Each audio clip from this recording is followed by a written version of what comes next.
I've been driving for Uber on and off for about 3 years. Mostly weekend nights, mostly because I like having something to do and the extra money doesn't hurt. I'm not someone who spooks easily. I've had drunk passengers. I've had angry passengers. I've had people fall asleep mid-sentence and snore the whole way home. None of that bothers me. What happened on a Tuesday night in late November? That one I still think about. It was around 1 a.m. Not peak hours, not dead quiet either. I accepted a ping from a guy the app listed as Marcus. 4.8 rating, which is about as clean as it gets.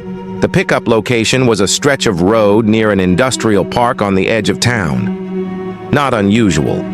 There's a 24-hour distribution warehouse out there. People catch rides home from shifts. But when I pulled up, there was no one standing outside. I waited the usual 2 minutes, figured maybe he was coming out of a side entrance. Then the back door opened. He must have been standing just outside my headlights, because I genuinely did not see him approach. He just appeared in my back seat. Mid-30s, plain dark clothing, a backpack resting on his lap. Nothing remarkable about him at all, except for one thing. Before I could say a single word, before I could say, "Hey," heading to, or pull up the destination, he leaned slightly forward and said very quietly, "Hey, Kyle, how long have you been driving tonight?" I felt my whole body go still. My name isn't on the app. Uber drivers display their first name to passengers, yes, but it's the passenger's name that shows on the driver's screen. He had no reason to know my name. None. I hadn't spoken. There was no name tag on my dash. Nothing. I turned to look at him in the rearview mirror and said, kind of cautiously, "Sorry, how do you know my name?" He smiled, just barely.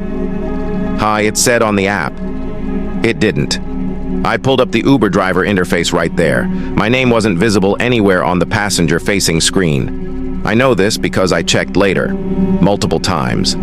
I told myself I was overthinking it. Maybe he'd recognized me somehow. Maybe we'd crossed paths before. I started the drive. His destination was a residential neighborhood about 12 minutes away. Normal enough. But for the entire ride, he didn't look at his phone. He didn't look out the window. He sat with his hands resting on his backpack and looked straight ahead. Not at me, just straight ahead. And he kept making small talk. Not strange small talk, exactly. He asked how my night was going, whether it had been busy, whether I preferred day shifts or night shifts. All perfectly normal questions. Except everything he asked was phrased in a way that assumed he already knew something about me. "Do you usually work nights, or is this your extra shift?" Like he knew I had a main job. I don't remember ever saying that. We pulled up to his destination, a house with every single light off, no cars in the driveway, completely dark. He thanked me, stepped out, and walked to the front door. I watched him. He didn't knock. He didn't use a key. He just stood at the door for a moment, and then I saw it open from the inside. Someone opened it for him. From the dark interior. At 1:30 in the morning, I drove away faster than I should have. I pulled over 2 blocks down and sat there for a few minutes with the engine running, trying to figure out what I was actually upset about. On the surface, nothing had happened. A guy got in my car, but made small talk and went inside his house. That's it. But I couldn't shake the feeling, and I know this sounds irrational, that he had known exactly who was going to pick him up long before he ever made that request. I've thought about that ride more times than I can count. I don't have an explanation that satisfies me. My name is Renee. I drove for Uber for about 18 months in a mid-sized city in the southeast. I stopped. This is why. It was a Friday in early October, maybe 9 or 10 at night. Still early enough that the streets had some life. I got a ping from a location I didn't recognize, a long private driveway address out near the edge of a residential development, one of those newer neighborhoods where half the lots are still empty. I drove out there, pulled up to the coordinates, and my headlights lit up the end of the driveway. A woman was standing there. She looked to be in her late 20s or 30s. Long dark coat, hair down. She walked to the car, got in the back seat. I said, "Hey, heading to Maple and 7th?" reading off the destination. She said yes, very softly, almost a whisper. I started driving. A few minutes passed. I do what I always do. I glance up at the rearview mirror just to make sure the passenger is comfortable, nobody's sick, nobody needs anything. Routine. She was looking directly into the rearview mirror, at me. I'm going to try to describe what I saw as calmly as I can. Her features were unclear, not obscured by shadow. My interior lights were on dimly, and I could see her hair, her coat collar, her hands. But her face didn't seem to resolve into anything distinct. I can't tell you what color her eyes were. I can't tell you whether she had a strong jaw or a soft one, whether her nose was small or prominent. It was as if my brain kept looking at her face and finding nothing to hold on to, like trying to remember a face from a dream. I told myself I was just tired. I looked back at the road. I glanced up again about a minute later. She was still looking directly at me. Same expression, or no expression. Same unreadable stillness. I tried to make conversation. I asked if she was heading home. She said she was going to meet someone. And I asked if she'd had a good evening. She said she didn't remember. She said she didn't remember. I didn't ask her to clarify that. I just drove. We reached the destination, a corner near a closed cafe. She got out without a word. No thank you, no acknowledgement. Just opened the door, stepped out, walked around the corner of the building, and was gone. I sat there for a moment. Then I opened the app to complete the trip. There was no record of the ride, not a processing delay, completely absent. No pickup address, no route, no passenger name. The last trip logged was a ride I'd completed 45 minutes earlier across town. I called Uber support. The representative told me, after checking twice, that there was no ride dispatched to that pickup location that night. No request had come from that address, and I've never been able to explain it. Not to myself, not to anyone else. I just know what I saw and what I didn't see, and that I stopped driving for Uber the following week and haven't gone back. My name is Daniel. I want to start by saying I'm a rational person. I don't believe in the paranormal. I do believe that people can be dangerous, and that some situations carry warning signs that you should trust even when you can't fully articulate them. This story involves both. I picked up a man named, per the app, Roy, at about 11:45 p.m. on a Saturday from outside a hotel downtown. He was well-dressed, calm, polite, pleasant even. We talked briefly about traffic, about the city. Nothing unusual. His destination was a neighborhood about 20 minutes north. About halfway there, and he asked me if I could adjust the route slightly, take a certain road rather than the highway. He said it was faster. I'd driven that area before and knew that wasn't true, but it wasn't a big deal and passengers ask for this sometimes. I said sure and followed his directions. He started navigating verbally. Left here, right there, through this neighborhood.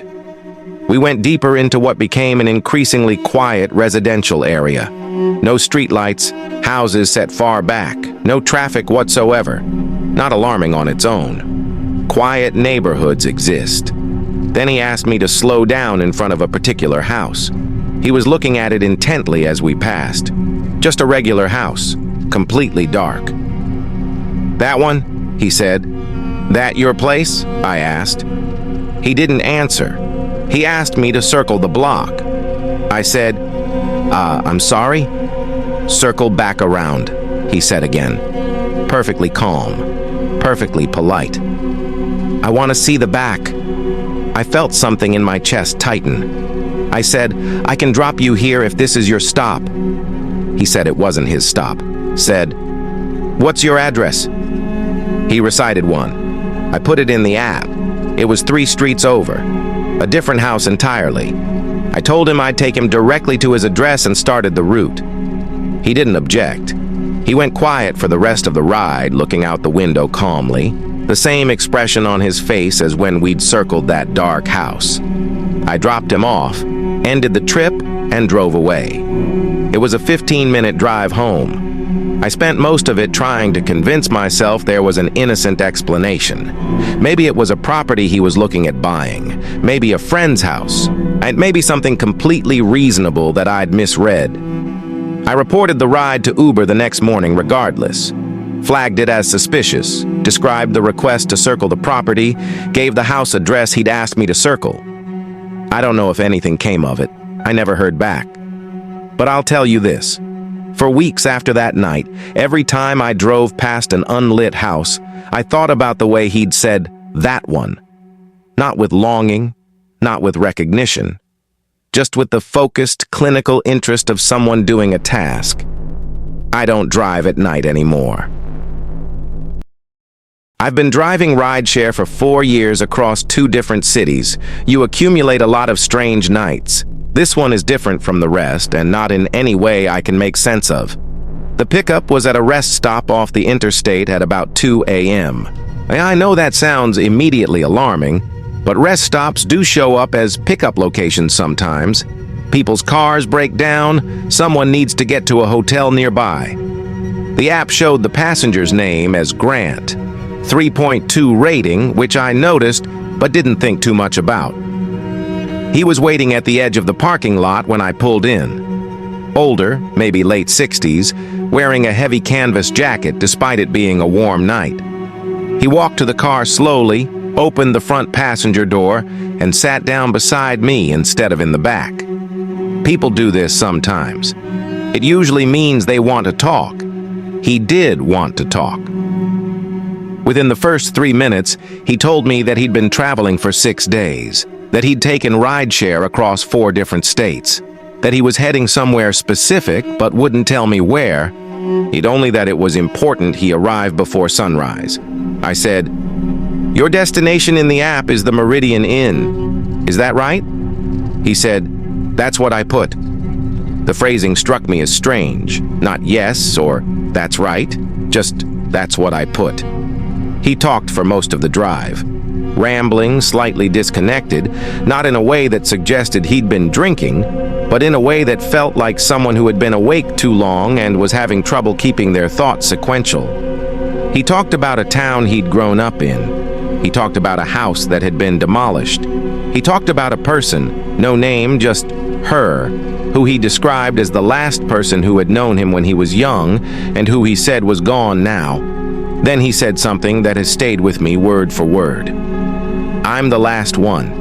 When I go, there won't be anyone left who remembers any of it. The house, the way the yard looked, the way the winters were back then. It all just ends, like it never happened." He wasn't crying. He wasn't distressed exactly. He just said it the way you'd state a fact about weather. I didn't know what to say. I told him I was sorry. He shrugged. When we pulled up to the motel, he got out and thanked me. Then he leaned back down through the open door and looked at me with the steadiest eyes I think I've ever seen on a stranger. "Get some sleep," he said, "while you still can."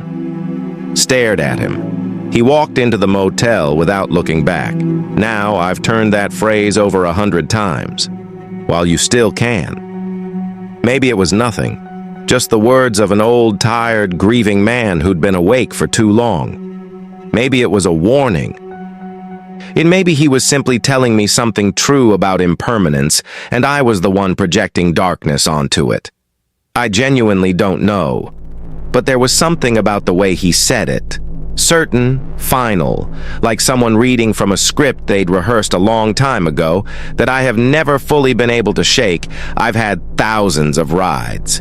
I still think about that one. This last story is mine. I don't usually post things like this, but I'm writing it down because I need someone else to tell me they believe me. I drive 3 nights a week, usually 9 p.m. to 2 a.m. Last March, I was finishing up a slow Thursday. I'd had maybe 6 or 7 rides, nothing eventful. I was about to go offline when a final ping came in. Close pickup, short distance, 4.9 rated passenger. I figured why not. Or I drove to the pickup location, a side street near a park, no businesses nearby, just parked cars and old trees. I pulled up to the coordinates and waited. 30 seconds, a minute. No one came out. I was about to hit contact passenger when I heard the back door open. I assumed I just hadn't seen her approach in the dark. She must have been waiting on the far side of a parked car or something. I looked in the rearview mirror. A young woman, maybe early 20s, dark hoodie, earbuds in. Totally normal. Said, "Hey, heading to Finch and Redwood?" She didn't respond. Earbuds, I assumed. I started driving. About 4 minutes in, I stopped at a red light. I looked in the mirror to check on her. The back seat was empty. I turned around completely. No one there. The door was closed. Still locked, as far as I could tell. I had not felt the car stop. I had not heard a door. I had not seen her move in the mirror for any of the 4 minutes I'd been driving. She was simply gone. I pulled over immediately. I got out, checked the back seat, checked the floor, checked the trunk release. Everything. Empty. Nothing to explain it. I sat in my car on the shoulder of that road for a very long time. When I finally looked at the app to cancel the ride, it showed the passenger had rated me 5 stars. The rating timestamp showed it had been submitted 4 minutes before I'd even picked her up. Whether you believe these stories or not, there's a version of the explanation that is perhaps more unsettling than any supernatural one. That sometimes something can feel completely and deeply wrong, and you'll never know exactly why. And these drivers did what most of us would do. They finished the ride, they drove away, and they tried to find a rational answer that never quite came. If you've had a strange experience behind the wheel or in the back seat, you know exactly what I mean. Drive safe out there.